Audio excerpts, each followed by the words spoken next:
Shantinagar housing society Ramakrishna ಕಾಲದಲ್ಲಿ ದಲಿತರಿಗೆ site ಕೊಡಬೇಕು ಅಂತ ರಾಮಕೃಷ್ಣ ಕಾಲದಲ್ಲಿ ಜನತಾದಳ ಸರ್ಕಾರದಲ್ಲಿ ಕೊಟ್ಟಿರೋ ಜಾಗ ಶಾಂತಿನಗರದಲ್ಲಿ ಯಾರಪ್ಪ ನುಂಗಾಕ್ದವರು?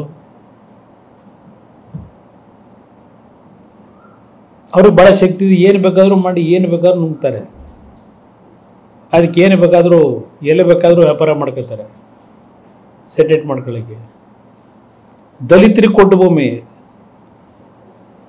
ಸಿದ್ದರಾಮಣ್ಣವರು ಏನು ಹೊಡಿತಾರೆ ಅಯಿಂದ.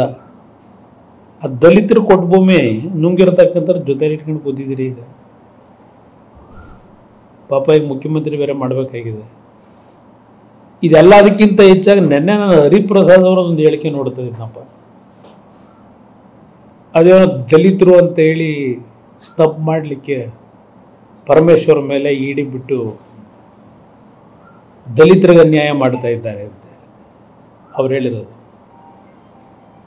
ಹರಿಪ್ರಸಾದ್ ಅವ್ರಿಗೆ ಹೇಳಲಿಕ್ಕೆ ಬಯಸ್ತೀನಿ, ಇವತ್ತು ಪರಮೇಶ್ವರ್ ಈ ಸಂಕಷ್ಟಕ್ಕೆ ಒಳಗಾಗಿರ್ತಕ್ಕಂಥದ್ದು ಕಾಂಗ್ರೆಸ್ನ ಪ್ರಭಾವಿ ನಾಯಕನಿಗಲೇ ಇವತ್ತು ಈ ಪರಿಸ್ಥಿತಿ ಎದುರಿಸ್ತಾ ಇದ್ದಾರೆ.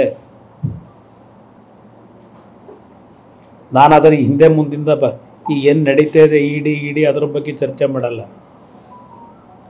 ಆ ಹೆಣ್ಣುಮಗಳು ಅವತ್ತು ದುಬೈಯಿಂದ ಬಂದಾಗ ಆ ಹೆಣ್ಣುಮಗಳು ಈ ಥರ ಚಿನ್ನ ತರ್ತಾ ಇದ್ದಾಳೆ ಅಂತೇಳಿ ಮೆಸೇಜ್ ಕೊಟ್ಟಾರೆ ಯಾರು? ಸಿದ್ದರಾಮಯ್ಯನಿಗೆ ಗೊತ್ತಿಲ್ಲ? ಎಲ್ಲಿಂದ ಮೆಸೇಜ್ ಹೋಯ್ತು? ಕೊಟ್ಟಂಥವ್ರು ಈಗ ಪ್ರಹ್ಲಾದ್ ಜೋಶಿ ಅವರು ಏನು ಹೇಳೋರೆ ನೆನ್ನೆ ಕಾಂಗ್ರೆಸ್ನಲ್ಲಿನ ಮಂತ್ರಿನೇ ಅವ್ರಗಳೇ ಮೆಸೇಜ್ಗಳು ಕೊಡ್ತಾರೆ ಅಂತ ಹೇಳಿ.